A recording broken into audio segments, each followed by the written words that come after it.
welcome to Morning Coffee with Brigid. I'm Brigid Burke, and we are at the 19th of November.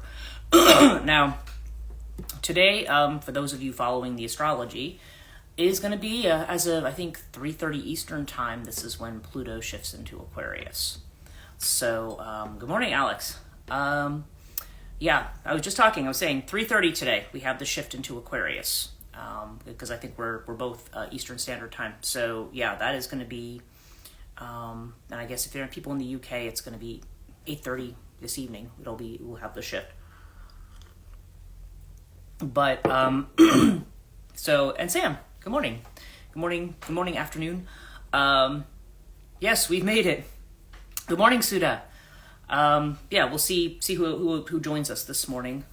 So I'm not too repetitive like I tend to be at the beginning of these live streams. I'll say something and I'll say, hey, somebody else joined, and I'll tell you something else. Just, yeah, another pretty morning outside, certainly, for a start.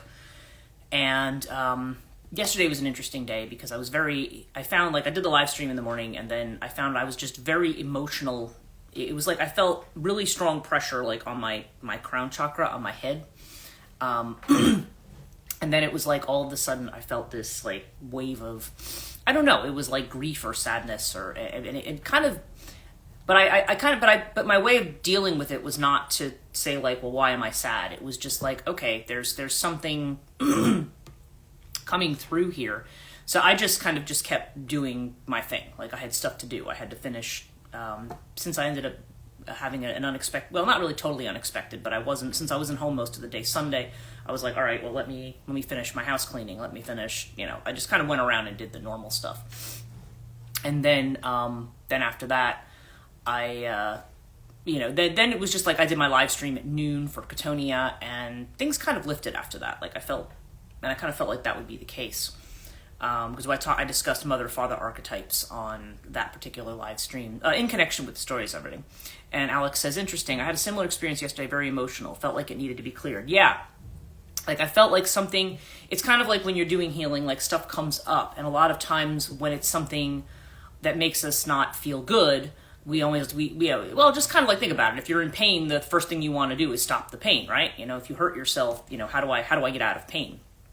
But I think when it comes to emotional stuff, sometimes we just need to kind of be there and be like, all right, let's just see what's passing through here, and then let it just kind of fade out on its own, which is what happened, and which was kind of what I figured, because I thought, well, I suppose there's a lot of reasons why it could be. That's what I have been feeling too, is what Suda's saying. Yeah, I don't know. Well, one thing that is definitely coming up, and I was doing some readings this morning, obviously, you know me, before I started, and there's definitely this sense that we are, like, okay, Pluto makes its shift every so many years, right? But I feel like, I don't know, just something that's definitively come to an end. And it's... And I think a lot of us kind of want to say, well, and by the way, what's come to an end, according to what my guide's saying, it's not like if you're in the USA that democracy is going to come to an end, or, I think a lot of people are worried about that. I have been getting, like I said, mainly from family and stuff, like people calling and saying, holy crap, we better have a plan B, this is going to happen. And I'm like, I just don't want this kind of intensity around this. I understand that people are nervous and they're venting about it, and and that's okay. But I'm like, you're letting, don't catastrophize. Like, I understand people are watching certain things, but I'm like, you gotta be careful what you're watching in the news. You gotta be careful what you're watching in social media, because I still say we're not, we haven't figured all this out yet. There's more things to be uncovered. But regardless of that, this is definitely an uncomfortable shift for a lot of people. And because endings are uncomfortable. Think about why people are afraid of death, because, it's a scary prospect. Even if somebody, say, has been suffering for a long time, the prospect of not knowing what's next. Now, mind you, I'm not talking about physical death. I'm not saying the changes we're going through are going to have to do with physical death. There might be some people, might have people who pass out of our lives. But it's not, that's not really what I mean by that. There's a lot of people who've kind of said, okay, I'm in the space that I'm in, and I'm comfortable where I'm at. And it's like, and so now it's almost like, no, you're being called to make another change. And people are like, but I don't want to. I just kind of want to just sit and relax where I am for a while. I just want to be able to. But on the other hand, if we really think about it, we've not necessarily been too satisfied sitting where we are either. So there's this, this neither here nor there kind of energy. I did watch another wonderful Alan Watts thing yesterday on the Tao, and I forget what the title of it was. It's in my history on YouTube, so I'll probably share that link again today. But it was a pretty profound thing, as it usually is. But he was talking about okay, when people talk about the Bible and the idea of the fall, he said what the actual fall is, at least according to Taoism, is gaining a human consciousness. He says that's where the fall is. Good morning, Melissa. So because he says once you have an awareness, he said, because he talks about when somebody is in the Tao, when somebody's in the flow, they said it feels like you're walking, but it's like you're 2 inches above the ground. It's just like you're in the flow of something. You're not having to make decisions about everything. You're not every day. It's not like weighing this and weighing that. He says when you can self-reflect, he says the fall, a lot of times people will talk about rationality as like the crowning achievement of man. He says, but actually it's the fall, because once you can continually self-reflect on what's going on and continually analyze, then that's where anxiety comes in. That's where we start to become afraid. That's where we come in, and that this is where the fear comes from, because we're not just in the flow of whatever's going on. Everything is very much driven by, we just saw this thing and let's analyze this thing to death. I mean, certainly when it comes to news and stuff like that, I think one of the more horrible developments of human civilization back in the 80s was the introduction of 24-hour news streams. And again, I don't care which 24-hour news stream it is or what its bent is. 24-hour news just means this endless cycle of reporting something and then ruminating on it endlessly. You think about it. Right now, we're not really in slow news times exactly, but when you are in a slow news time, how they'll be like, okay, this thing, like this tragedy happened to this person. Now let's go find this person and ask them, and let's ask their cousin, and let's ask their next door neighbor. And it gets to a point where it's just like, okay, enough, It becomes almost a it becomes almost grotesque in a way. But that's the way that the mind frequently works, and that's frequently what is making it difficult. So we're definitely, transformation is definitely the theme right now. And of course, I do transition life coaching, so we are definitely at a point of transition culturally and probably individually too. However, that connects in with the big picture or not. But I think we are, I don't know, we're just being, it's that note, we always talk about the North Node as saying, oh, okay, well, this is my life purpose, this is what I'm heading to. And we all think like, yeah, I'm looking to move towards my authentic life purpose, or whatever, if you believe in the idea of purpose. Whatever it is, you feel that you are authentically, want to do or need to do in this world. Whatever it is you're going to leave behind in this world, right? Whatever we're authentically moving towards. We have this kind of thing of that's my goal, that's what I'm going for. But then when you get on the path to the goal, which is never ever the way you think it is, there's never an A to B to C plan. I mean, I don't know, maybe sometimes it works that way, but generally speaking, we find that we get there through the unexpected. We get there through the unknown. There's that chance connection that you make with someone, or that serendipitous stopping in at a certain place and having something, or meeting a person, or talking to something that just changes your life all of a sudden on the spot, or just having a major event occur in the middle of your everyday life, and then you're going, oh, now I have to respond to this, And it's not always positive events; it can be negative events too, where we feel whatever it is we have to respond to. But one of the cards, it's interesting, I was watching Sam's color reading the other day, and she was talking about surrender. And she was saying, like, I don't like this word surrender. But good morning. But it's yeah, but this idea of surrender, it's like, okay, surrendering kind of to what is. And I think a lot of people think that when we talk about surrender, it means like I have to give up. And giving up in the sense of I failed, I'm defeated, I have to give up. But that's, like the white flag of surrender, right? Sam's laughing over here. So it's this white flag of surrender, but really what it is, because we put up a resistance. We're like, no, I'm going to fight for this thing. And again, there's times when I don't want to say like in every case we should surrender, but surrender doesn't necessarily mean not fighting for what we want. Surrender is just being, yeah?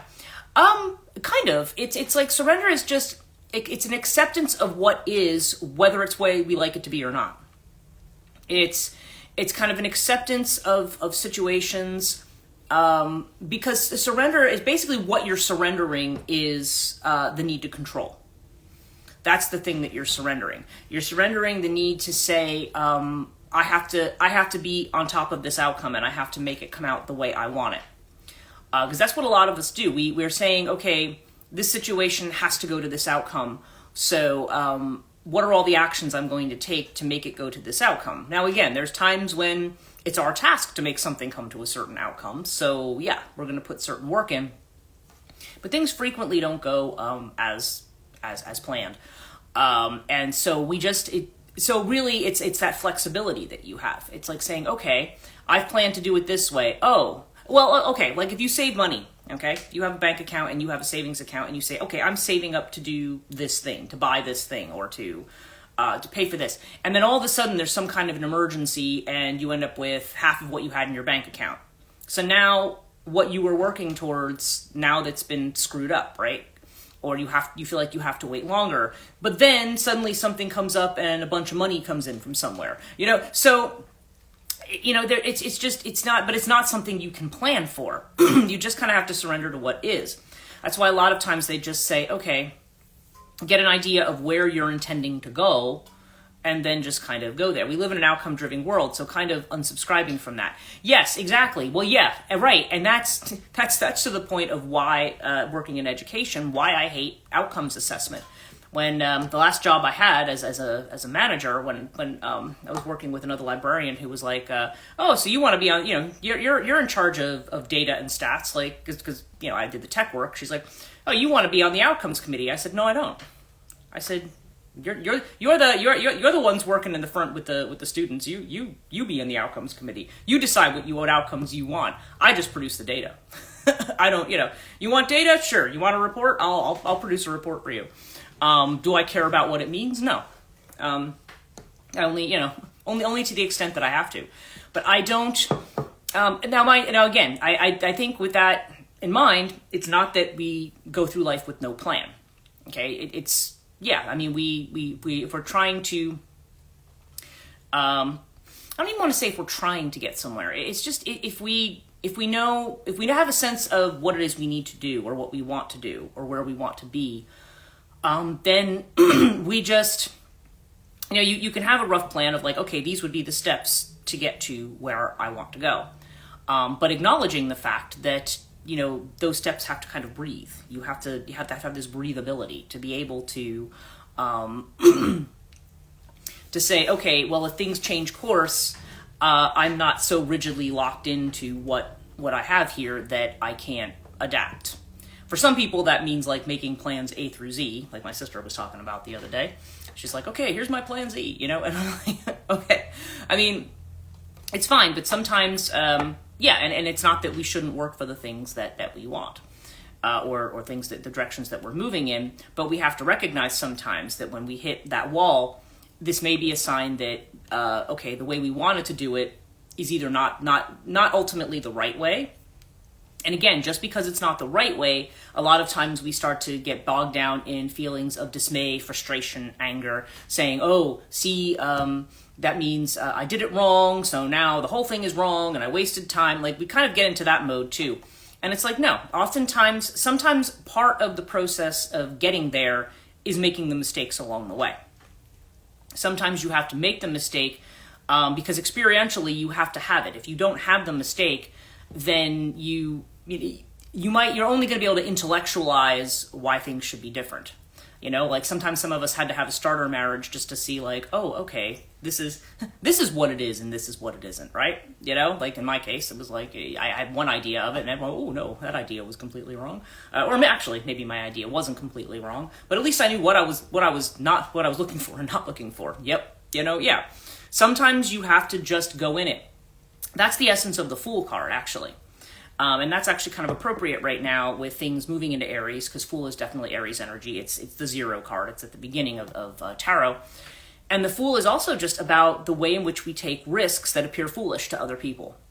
Where we're kind of, we feel like we're throwing caution to the wind to a certain degree and just going for something because it feels like the right thing to do. And the people who are very, very meticulously overplanned will say, oh no, well, you can't do that. You have to spend 3 years planning this first and then think about moving ahead. Well, sometimes it doesn't work like that. Sometimes the opportunity just gets thrown in front of you and you're like, oh, it's now or never. I got to jump for it, you know? I think about, there's something called, there's a cartoon, PhD Comics, right? And of course, I read this comic when I was a doctoral student.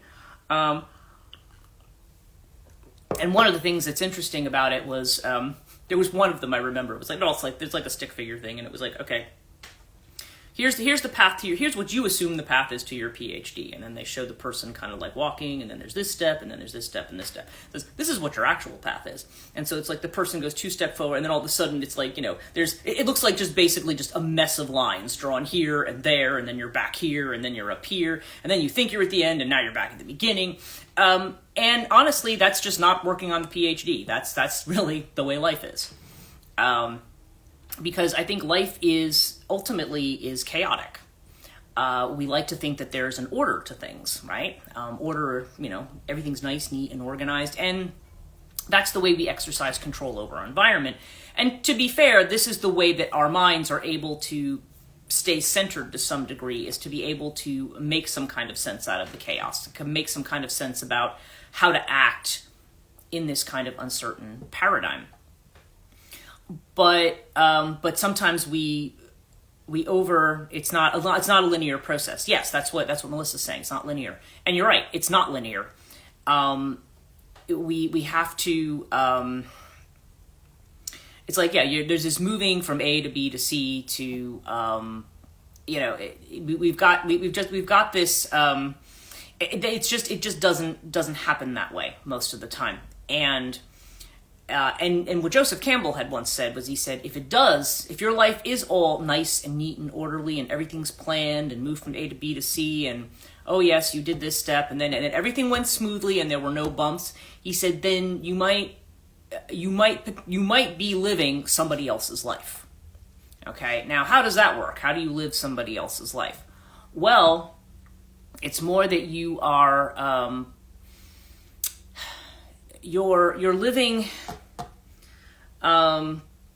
It's okay. It's almost like you're in a family situation and there's a certain script. Like okay, I think about my grandnieces and I think about my niece-in-law and my nephew, who will say things like "Good morning," who will say things like, you know, oh well, when you know my one grandniece grows up, oh well, we're gonna get her into police academy, or she's gonna play volleyball, or she's gonna do this, or she's gonna do that. Where people kind of put you on a particular track and say, yes, this is what you're going to do. Because sometimes that happens with parents. They project things, well, either the things that they've done, my child's going to do it too. It's going to be tradition, you know, oh, you know, mommy did it, so, you know, the daughter's going to do it too, or the father, son, however you want to look at it, going to do the same thing. And frequently what happens in families is that you will see that the child may come out, as they grow up, maybe somebody completely opposite to the parent.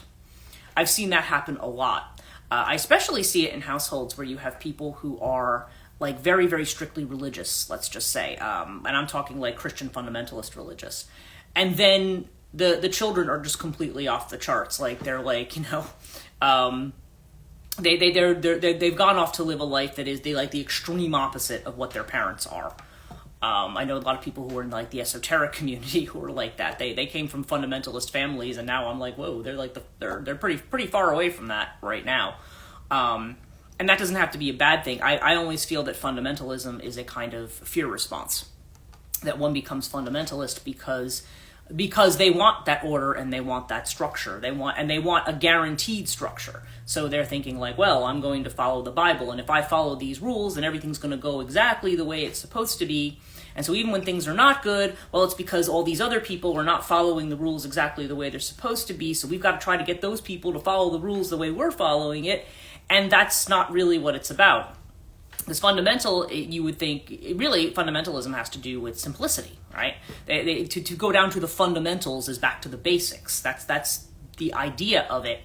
But it's not really back to the basics. It's about like reducing everything to this thing or to this way of doing things. And that is just, and really what it is it's doing this. It's saying, I don't, life is big and scary, and there's too many ideas, and I can't take it, and I just need I just need a guaranteed path that's going to put me in the right place. Now, of course, the thing is that's not a guaranteed path at all. And the problem is to live on a path like that requires a tremendous amount of repression of your natural instinct and everything else, because you have to believe. We always talk about the difference between belief and faith, right? Faith is, belief is, I think the way it was put in one place was belief is the truth is what you insist it has to be. And faith is acceptance of the truth no matter what it turns out to be. And that the thing you actually have to have faith in is yourself. That's the first essential place where you have to have faith. Faith is not this blind obedience to some absolute. Faith has to be that, you believe in yourself, and you believe that you can, whatever happens, that you can work with whatever outcomes are in front of you. But again, because we can think about things, we tend to fight with what's going on. And again, that's not to say that in the game of life that there aren't things that aren't worth fighting for. Okay, we don't. This is not. It's not like saying like, okay, let's just all be apathetic and say fuck it. It's not that kind of a thing. But right now, I think as we're going through this transformation, and like I said, Pluto's moving into Aquarius, 3:30 this afternoon, Eastern time. As we're moving into this space, we're trying to figure out where we are. We're trying to get our footing, because I think one thing that's very clear, or that's dawning on everybody, is that there's going to be big change. Now, again, I'm not thinking of this as a doom and gloom thing, and I'm not saying that there's a lot of catastrophizing about what's going on in the USA right now. And again, not all of it. There are some things going on that make people go, this could be the outcome, right? But I don't. But again, we're not factoring in the fact that because things are chaotic, we're not on an absolute course of where things are going to go. And the question is, but I think the chaos, whatever the outcome, is here to partially make us wake up and say, okay, we've just kind of been procrastinating, sitting here saying, okay, there's this thing I want to do with my life, but I kind of gotta, I'm just gonna sit back and wait, maybe in 10 years, and things are, and if there's things that, if our nodal axis is coming to a critical point where it's saying, no, it's time for you to do things now. You need to move in a new direction now. Then that's like, that's when we're kind of like running around like in panic mode. Like, what am I, but so the challenge there is to kind of respond to that without, being the headless chicken, It's like, how do we just, I think that's why I've been a lot of messages about stillness in the last few days. Like, okay, sit back, be still, get away from this, get away from the narrative that's out there, and hear what's actually going on, and hear what it is you're supposed to do in that space of where things are actually going on. There may be things that we are, if we look at the things that we are worried about, it may be just like, okay, you know what? I just need to stop worrying about those things, which I know is easier said than done in a lot of cases. But we just have to say, something's coming up. We're going to end up in the place that we need to be, So I want to, I do need to finish right on time today because my sister is coming by today around 9:15. So I have to, and I have a bunch of things to do before she even gets here. So So I'm gonna go into the astrology cards, mainly because we're making a big astrological shift today. So I kind of want to see what this transformation has for everybody, or at least what, if there can be some kind of collective advice, what it can be for everyone. So let's see what we've got here.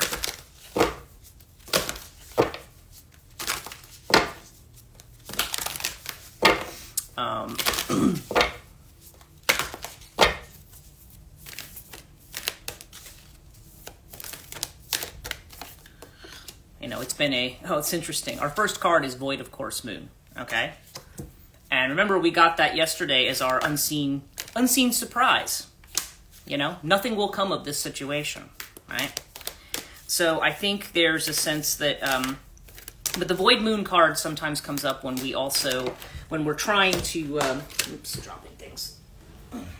When we're trying to do certain things, and we just find that we're hitting a wall, or that we're just finding more and more obstacles to something. And the Void Moon may be just saying, you have to sit back for right now and wait, which we don't want to do. And it's like, it's hurry up and wait, right? We keep getting this message of like, you have to act, you have to make a plan. Oh, but you can't do anything about it right now. And possibly because we are about to go into a retrograde period too. Next week, Mercury retrograde starts, a week from today, actually. And we're already in pre-shadow.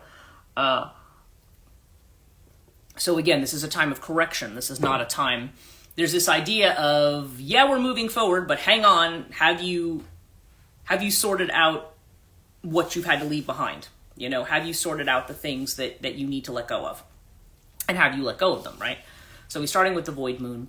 And so, yeah, there's this sense that, that we may be in a period of time where we're feeling like we can't really do anything very productive. And in the environment, we have this Taurus energy. There's this need to be patient, right? And we're focusing on the practical things. But even that, I think, might be moving very slowly for certain people. There may be certain changes that we want to make, and we may be looking at our stability as well. We may be looking at, okay, when we feel like our stability has been upended, how do we regain that stability? But we may not feel like there's a whole lot that we can do at the moment, And then we have, as the unseen element, now this is interesting, we have Jupiter return, okay? So Jupiter return says there is going to be an expansion here. There is going to be a broadening of horizons. Jupiter return brings benefits. So if we're worried about security, this brings us opportunity to have more than what we had before, okay? It's an opportunity for us to expand our horizons. And the advice card, you're going to love it, is the 12th house escape card. Okay, this is Pisces energy, but the literal meaning of this card is, in faith and trust, you must surrender to what is. Back to surrender again, right? Because there's stuff going on, and when that card shows up, when we were talking 12th house, we're talking hidden stuff, right? So there's stuff that we're not seeing right now. There's just things we're not seeing, and because we're not seeing them, that's part of the reason that we can't move ahead. It's almost like saying, okay, focus on, heard that, Alex says, heard that, yeah. You need to focus on what we do have in front of us, what we do have control over, right? What can we fix, okay? If there's been something that we need to sort out, what kind of progress can we make? Like, for instance, I'm talking about moving, so I'm like, okay, well, then I need to focus on getting rid of extra crap in my house, right? I have to, but even that, I'm being kind of held up. It's like, I gotta wait another week. I was gonna order the town will usually bring a dumpster to the house, because I don't want to just be putting bags of stuff out. Just give me a dumpster. But nobody's in the office this week, because they're all at some municipal conference, and I live in like a one-horse town, so so there's nobody else in the office to take care of anything. So I'm like, well, I have to wait till next week, or till Friday at least. So, but in the meantime, there's other things I can do. That's why my sister's coming over today. We're doing some fixings of the floors and some other stuff around here, because she has all the materials. So she's like, yeah, I'll come over and help you do it. So, so you work on the things that you can, and that's what you focus on. And sometimes too, if you are feeling very overwhelmed by things, that's always a good strategy, is to just say, okay, you know what? I'm not going to worry about the bigger picture right now. I'm going to focus on the things that I can focus on, and I'm going to focus on just, what I know needs to be done in my immediate environment right now. Okay. Our outcome card, we have Sam's favorite, we have Saturn, okay? And Saturn is a card of truth. So in other words, it's saying, okay, what this says to me is whatever the truth is, we all think like right now, like with all the changes, like, oh, now we're getting clarity. We don't have clarity yet. Okay, that's what this says to me. We don't know what the truth is yet. We're going to have the truth. And that's why we need to slow down, because the truth of things, in this deck at least, Saturn is the Lord of Karma and the Shatterer of Illusions.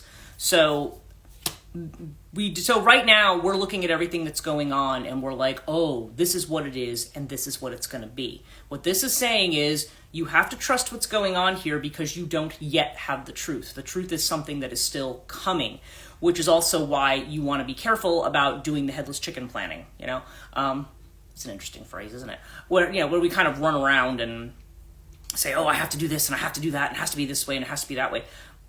We kind of need to just say, okay, wait, just take a deep breath, take a step back. As always, I always recommend, meditation, focusing on stillness.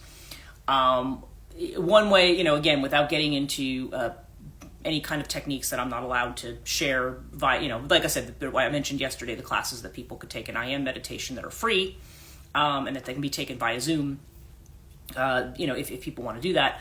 But more generally, I mean, if you're looking for something in the present to say, okay, I'm trying to find stillness, probably one of the easiest ways is to just kind of, I know there's a Buddhist technique, I think Pat, who hasn't been on, she was telling me about it, like we picture like a mandala, like the center of a mandala on a wall, and it's like you focus on a center point.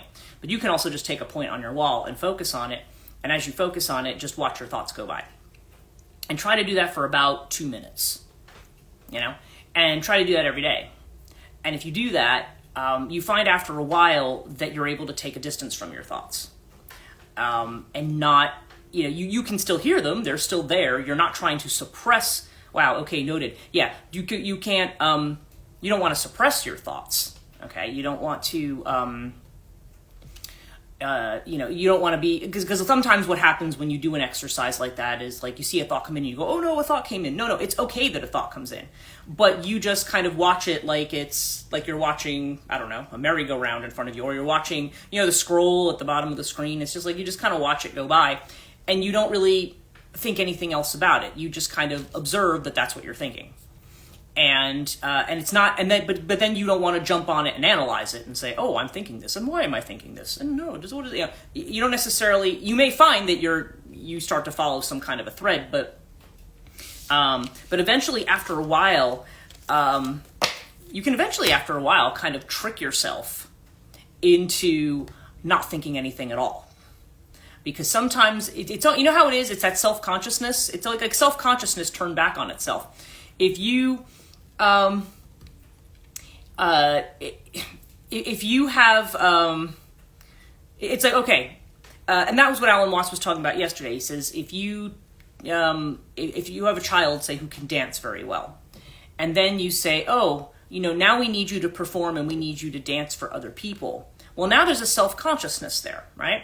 And sometimes, if you don't, and then they tell you, well, dance like nobody's watching, but people are watching. And then you start to become self-conscious, and then you're like, well, now that's when the perfectionism comes in. Oh my gosh, am I doing this right? Are people going to judge me? It's that kind of a thing. So as he was saying, it was a double bind. I'm going to post that video today on my stories. But it's like a double bind that you're supposed to act like nobody's watching, but you're supposed to do this on a stage where everybody's watching. So it's like, that, but my point being about meditation is that the self-consciousness that you have, if you're conscious that you're watching your thoughts, when somebody is aware that you're watching them, they often stop, right? If you watch somebody, if you watch somebody, if you have it could be a child, could be a pet, could be anything. You watch them doing something, and as soon as they know you're watching, it's like everybody freezes. It's like, oh, I got to stop doing that now. And the mind does that sometimes. I've noticed that if I meditate and I just focus, and I'm like, okay, I'm going to watch my mind right now. All of a sudden, it's like all the thoughts just like, whoosh, they just scatter, because it's almost like, oh, she's watching. Let's hide. I mean, who's watching? Yeah, well, that's another question, right? Who's watching the watcher, right? But yeah, but it's like sometimes you can. It's like you can trick the mind into shutting up for a few minutes. So anyway, it's definitely an exercise I think that's worth pursuing. But as I said, that the longer meditation techniques I think are very worthwhile as well, energetically and so forth. But I know that that's a technique I've heard of in several different places, and I think that one it's a useful starting point for people who say, okay, I've only got a couple minutes to meditate because I got up and I got to go to work or whatever. Okay, so let's do our Zen reading for today. I'll have to end on time today. I know we usually run over a few minutes, but it's a busy morning over here in Brigid land. Okay, so what do we need to know today for this, particularly this start of Pluto in Aquarius? What kind of shifts are going on?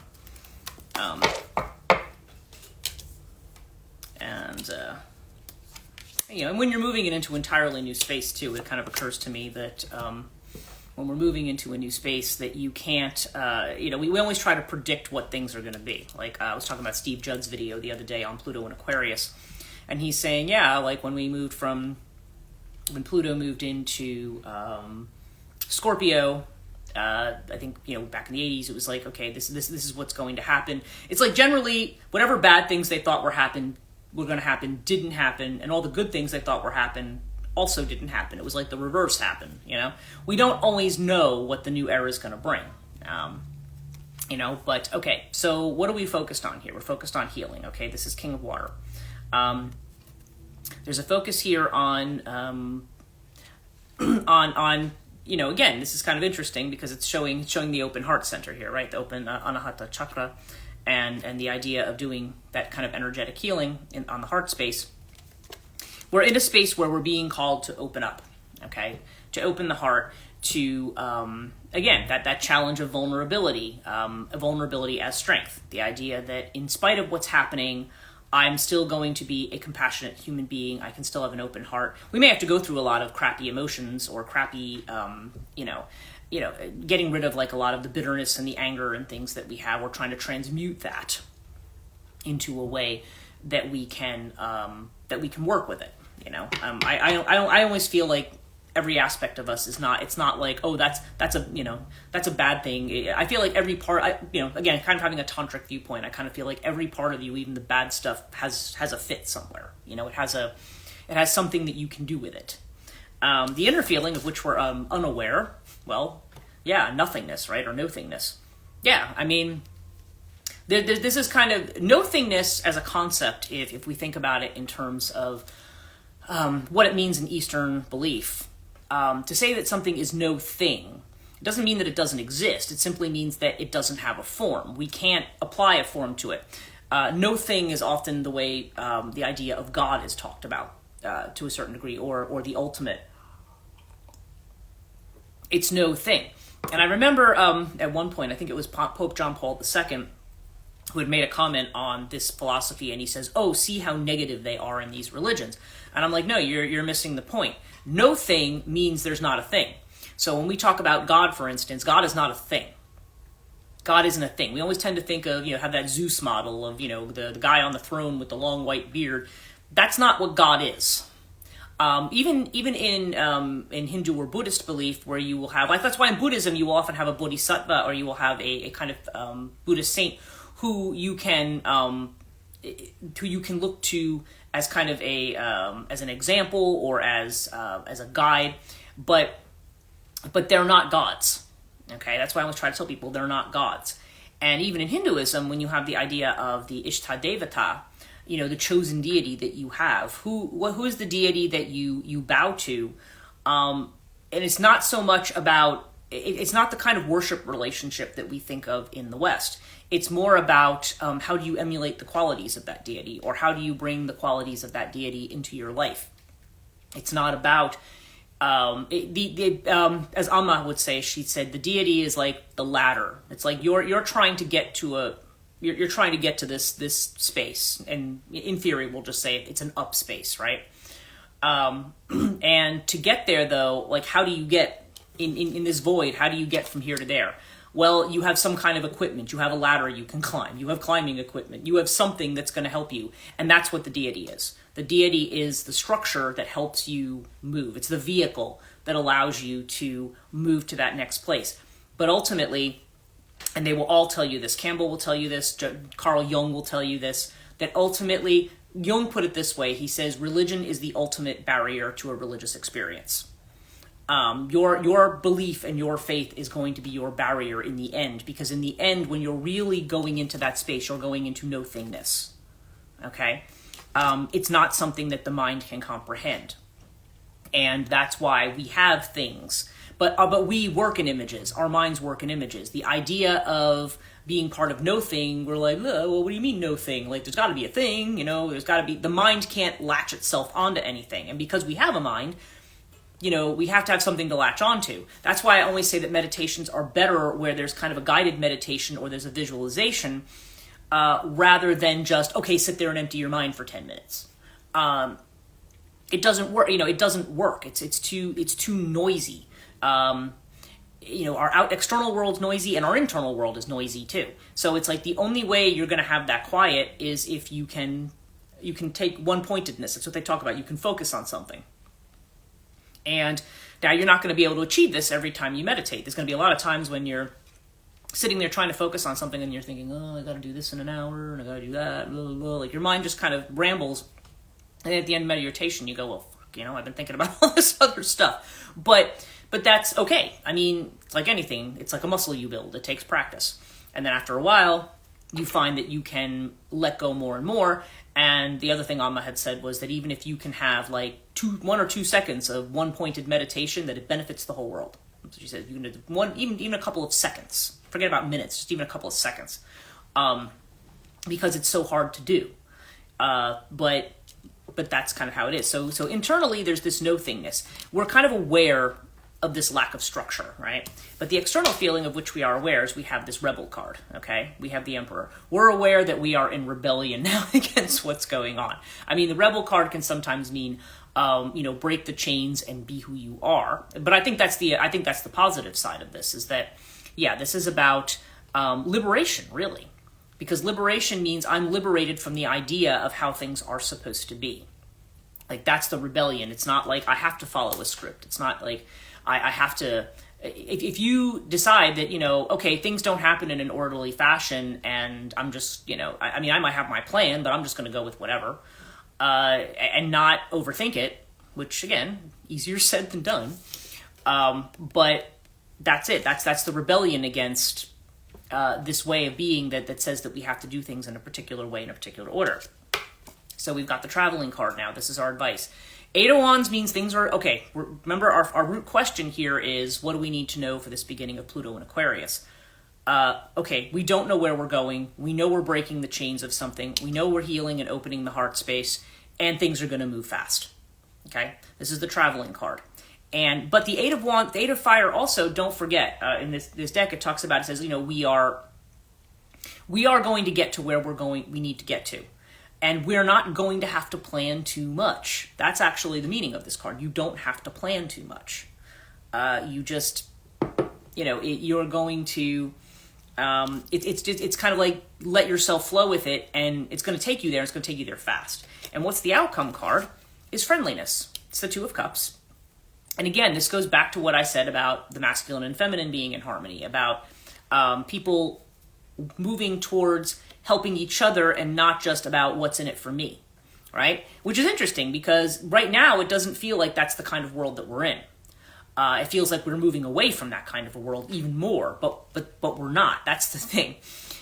And that's the humanitarian side of Aquarius, right? The humanitarian side says, no, other people matter, and we want to reach out in a gesture of camaraderie, of being together, of helping each other, not of saying everybody go F off and I'm only interested in my stuff, which actually is a fear attitude in a lot of times. It's like when we talk about fight or flight. I mean, that's like the fight. That's like that kind of response. Like that's literally what that is. This is kind of moving away from a fight or flight mode of being, is what this is saying. So, I've got like a minute left, so I'm going to pull one of our favorite essential oil cards here to see what our kind of final message is. And yep, and I can hear they're here picking up recycling, so you know it's right on time. Okay, the massage card. Okay, that's massage oil, and the key word is ease. And I'll read to you what it says. The trigger statement is, I have to make this work. The true statement is, I am at ease with life.